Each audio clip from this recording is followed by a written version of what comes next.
bien, estamos con el ingeniero Cuauhtémoc Cárdenas Solórzano.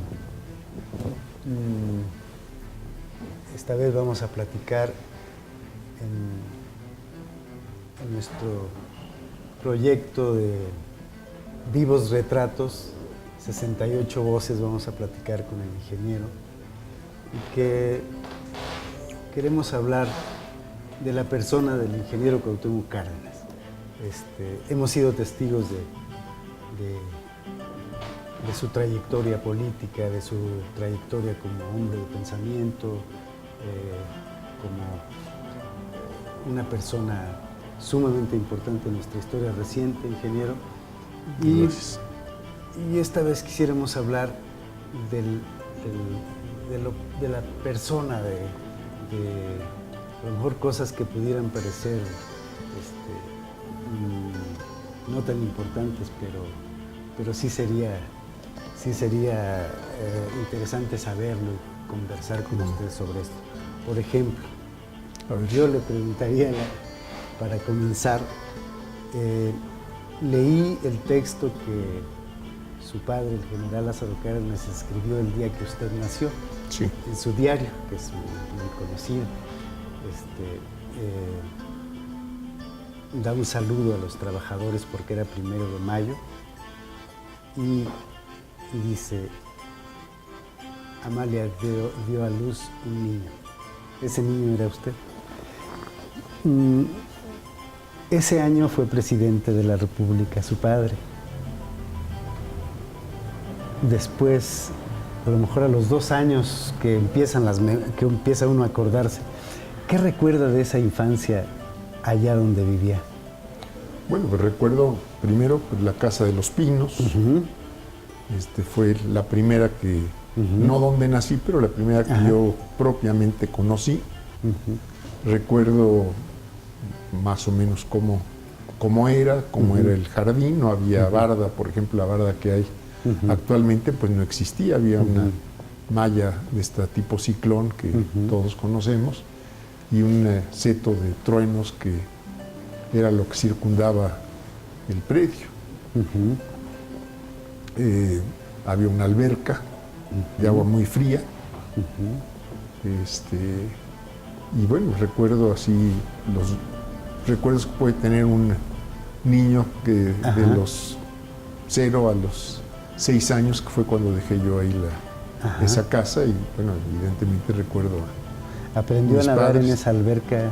Aprendí a nadar por ahí en esos años, ahí en Los Pinos, en Cuernavaca, en fin, en distintas partes donde me llevaban, mejor dicho, mis padres, y siempre había oportunidad de tener alguna alberca.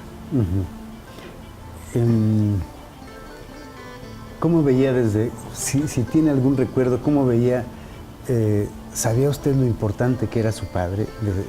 No en ese momento, pero sí empecé a cobrar conciencia que era una persona con una dimensión distinta a los demás. Siempre fue un padre muy cariñoso, muy cercano a mí, muy cercano a la familia, pero sí me daba yo cuenta, sí me empecé a dar cuenta, y sobre todo pues las pláticas de mi madre, de que era una persona que tenía pues cualidades que lo distinguían en este caso de muchas otras personas. ¿Sus amigos iban a visitarlo?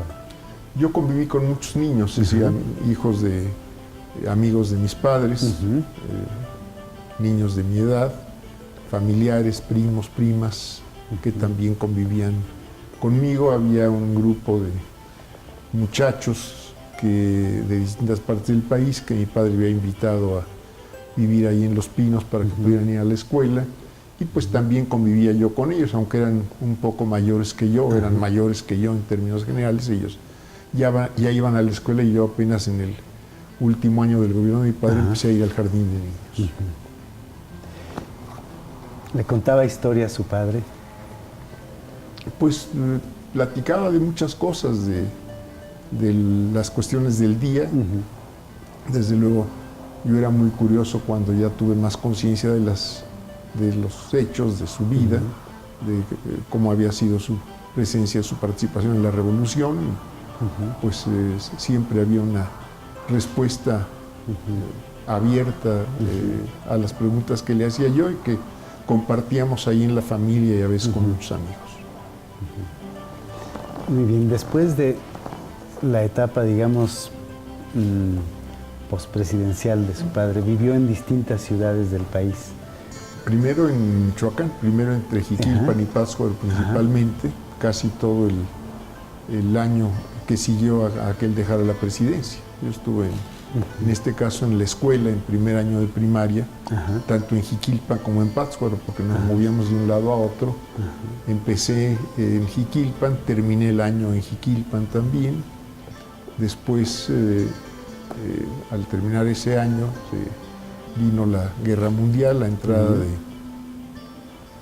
de Estados Unidos en la guerra, y él se hizo cargo en ese momento, lo invitó el presidente de la República, Javier Camacho, a hacerse cargo de la región militar del Pacífico. Entonces, con mi madre nos movimos primero a Mazatlán, después a Ensenada, y ahí pues hice el segundo, que empecé en Jiquilpan, después en Mazatlán, lo terminé en Ensenada, y después regresamos a México. Fue un... hacer amigos en todas partes. Amigos en ¿verdad? distintas partes, algunos los conservé pues por muchos años, algunos ya faltan, pero sí hice amigos y conservé amigos. Muy bien.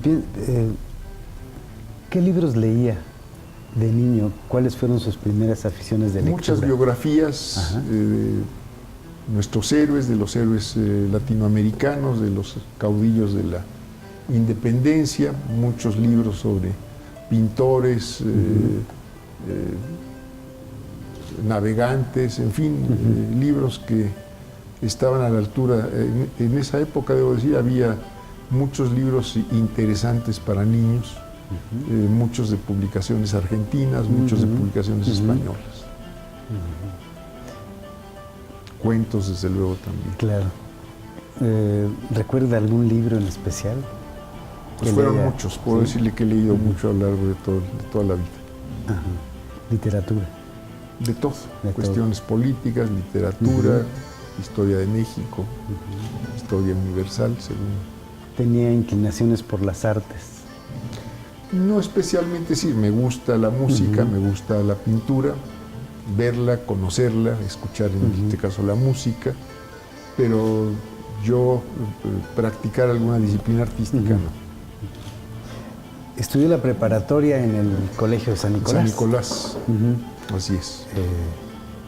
¿Qué recuerda de eso? ¿Fueron cuántos años? Dos años, eran 2 años en esa época, pero recuerdo amigos que he mantenido, algunos me acompañaron en el gobierno de Michoacán, otros pues siguieron otros derroteros, pero fue para mí siempre una época corta, finalmente fueron solo 2 años, pero muy grata y muy formativa. Es muy significativa esa etapa. Es muy significativo, diría yo creo que para cualquiera, el paso por el Colegio de San Nicolás. Claro. Y en esa época la preparatoria estaba justamente en el edificio del colegio. Que sigue ahí. Que sigue ahí, pero yo creo que ahora hay otras preparatorias, otras oportunidades, afortunadamente, en el Estado. Antes era prácticamente la única preparatoria pública. ¿Por qué el interés por la ingeniería civil? Bueno, porque yo diría, es una actividad constructiva. Es una actividad que permite, aparte de la técnica, estar muy en contacto con la gente. Entonces, se construye para algo, se construye para la gente en forma directa o indirecta. Cuando se organiza una obra, pues participa uno con equipos de distintas disciplinas para poderla llevar a cabo, y pues quizá esa fue una parte del atractivo, y el poder ver de manera material lo que uno estaba haciendo o en lo que uno estaba participando. Siempre era como el interés por construir. Eso a mí me llamaba la atención. ¿Por qué ingeniería civil? Luego usted fue al extranjero a estudiar algo más. Estuve un poco más de un año viendo principalmente proyectos de desarrollo regional, aprovechamientos hidráulicos, desarrollos urbanos en varios países de Europa, Francia principalmente. ¿Jugaba fútbol, béisbol? Jugué béisbol, jugué mucho tiempo frontenis. Ajá. Cuando estuve en Morelia jugaba yo frontenis, jugábamos también béisbol con equipo ahí de la preparatoria de San Nicolás, y después seguí jugando por un tiempo frontenis y siempre nadado. Siempre he sido un buen aficionado a la natación. El béisbol, que no es tan común, ¿verdad? Además es un deporte no tan fácil. Bueno, ningún deporte es fácil. Claro. Ningún deporte es fácil. Todos son muy atractivos, seguramente.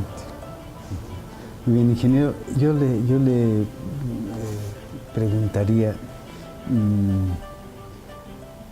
¿usted ha visto el país, conoce el país, ha recorrido, ha observado, ha estudiado nuestro país? Su afición por la historia, su interés por la historia, que lo manifestaba hace un momento. ¿Qué ve de este país ahora? Bueno, yo lo que veo con mucha preocupación es que después de una etapa de desarrollo, de crecimiento, de mejoramiento de las condiciones de vida de la gente, hemos ido durante los últimos 30 y tantos años para atrás.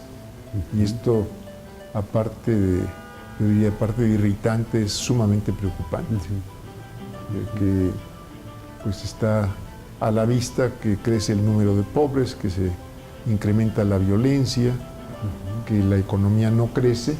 Y bueno, todo esto nos deja ver que lo que hace falta es una política de Estado o políticas de Estado totalmente distintas a las que se han puesto en práctica en estos últimos años, que han conducido justamente a esta situación.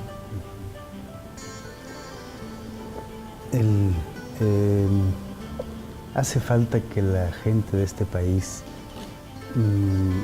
observe su cultura, su historia. ¿Qué más hace falta? Bueno, hace falta sin duda mayor educación cívica en términos generales, que esta no se inhiba por parte del Estado y por parte de los principales medios de información y comunicación, que tengamos una educación de cada vez mayor calidad, que hemos ido también con un fuerte deterioro en ese sentido, que haya trabajo formal, que haya satisfacción de necesidades elementales para el conjunto de la población, en lo que también hemos ido retrocediendo. Y bueno, pues esto es lo que hace falta cambiar en el país. Por último, yo creo que me gustaría preguntarle, ¿ha sido usted un hombre que ha hecho, creo que las cosas que se ha propuesto,